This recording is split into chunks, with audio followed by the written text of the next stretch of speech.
warahmatullahi wabarakatuh. Perkenalkan, nama saya Della Martina Andriani, nomor induk mahasiswa 2010411157 dari kelas manajemen E. Di sini saya akan menjelaskan tugas pengantar ilmu manajemen dan bisnis, yaitu tentang teori evolusi manajemen dan pengertian manajemen. Baik, untuk materi yang pertama yaitu teori evolusi manajemen. Dalam teori evolusi manajemen yang pertama ada evolusi pemikiran manajemen. Menurut Robbins and Coulter tahun 2016 halaman 52, manajemen dibagi menjadi 5. Yang pertama yaitu early management. Yang kedua industry revolution. Yang ketiga bureaucratic organization. Yang keempat knowledge management. Dan yang kelima yang terakhir yaitu evidence based management. Untuk yang pertama yaitu early management.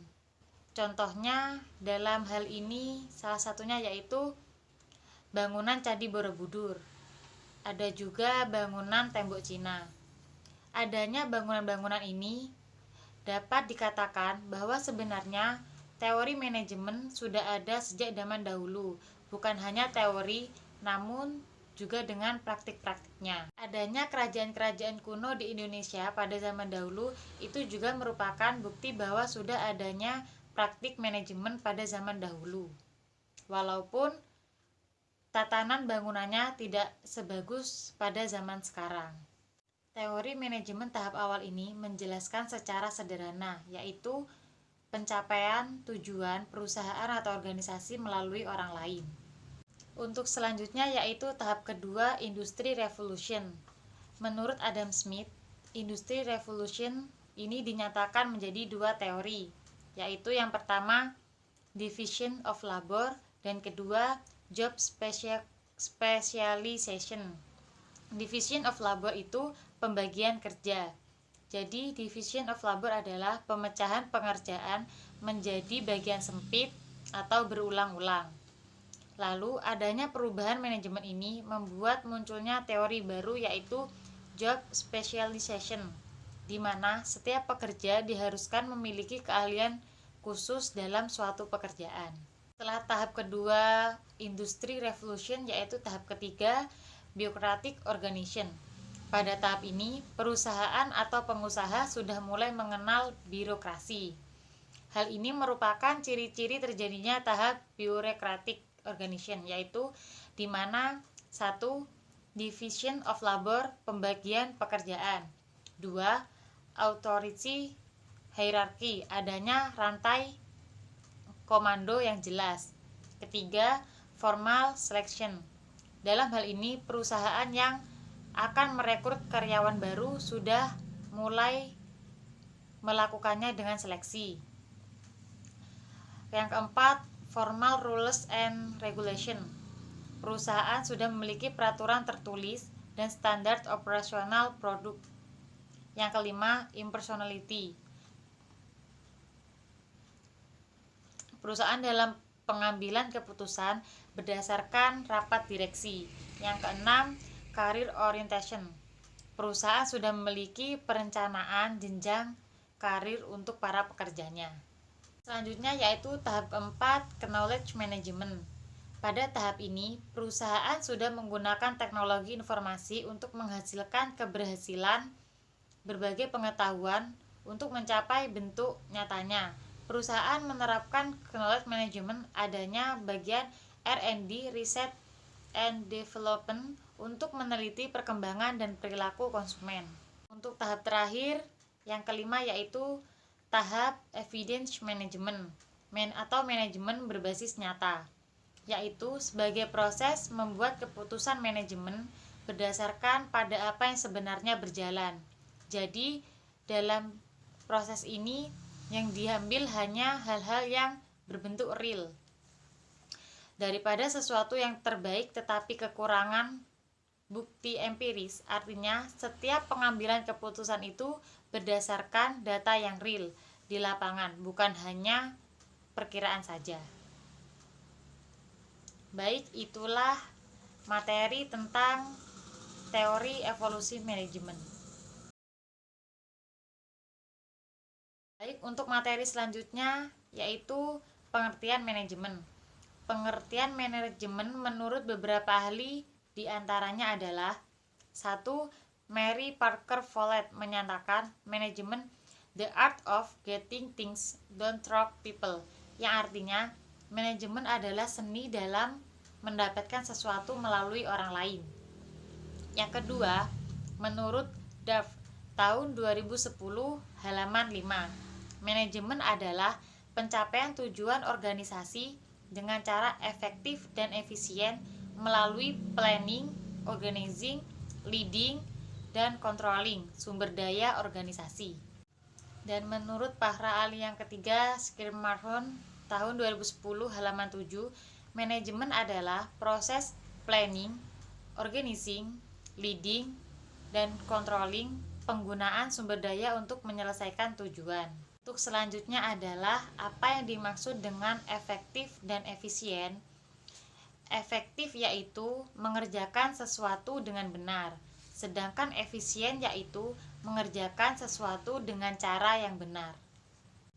Menurut Wibowo tahun 2019 halaman 2, efisien adalah menggunakan sumber daya secara bijaksana dan dengan cara cost efektif. Sedangkan efektif adalah membuat keputusan yang tepat dan sukses mengimplementasikannya. Contohnya, jika oknum pemerintah banyak yang korupsi, maka mendirikan KPK adalah sesuatu yang benar atau efisien, dan banyak lagi contoh yang lainnya. Fungsi manajemen menurut para ahli.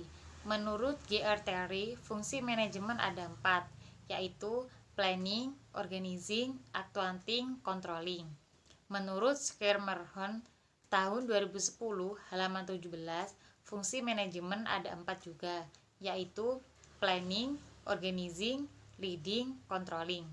Menurut Ernest Dale, fungsi manajemen menyangkut planning atau perencanaan, organizing atau pengorganisasian, staffing atau penyusunan kerja, directing atau pengarahan, innovation atau inovasi, reporting atau penyajian laporan, dan controlling pengarahan. Untuk selanjutnya yaitu tipe manajer secara vertikal.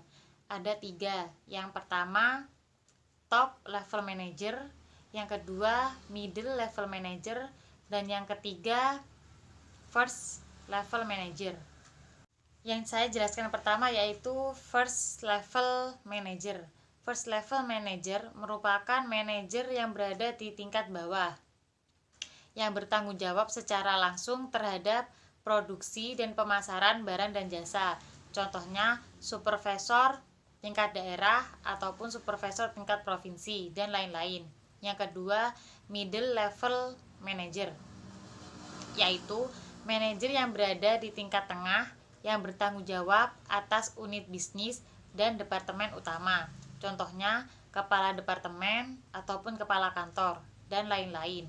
Yang ketiga, top level manager, yaitu manajer yang berada di tingkat puncak yang bertanggung jawab untuk menetapkan tujuan organisasi, mendefinisikan strategi untuk mencapai tujuan, memonitor, dan membuat keputusan yang mempengaruhi seluruh organisasi. Untuk selanjutnya yaitu keterampilan manajerial. Yang pertama, menurut Wibowo tahun 2019 halaman 32. Conceptual skill, kemampuan untuk berpikir dan mengkonseptualisasi tentang situasi yang abstrak. Biasanya skill ini diperuntukkan pada first level manager. Yang kedua, human skill, yaitu kemampuan untuk bekerja secara individu maupun secara tim, termasuk kemampuan untuk memotivasi, memimpin, dan lain-lain. Biasanya terdapat pada middle level manager. Yang ketiga yaitu technical skill, memiliki pengetahuan yang bersifat spesifik terhadap sesuatu pekerjaan. Biasanya dimiliki oleh top level manager. Untuk contoh-contohnya yaitu yang pertama conceptual skill, contohnya merancang strategi, penjualan ataupun promosi dan lain-lain. Yang kedua human skill, yaitu contohnya Rektor UM Jember memerintah seluruh fakultas di UM Jember untuk melakukan perkuliahan secara online dengan mengoptimalkan e-study. Ini contoh dari human skill, yaitu bekerja sama.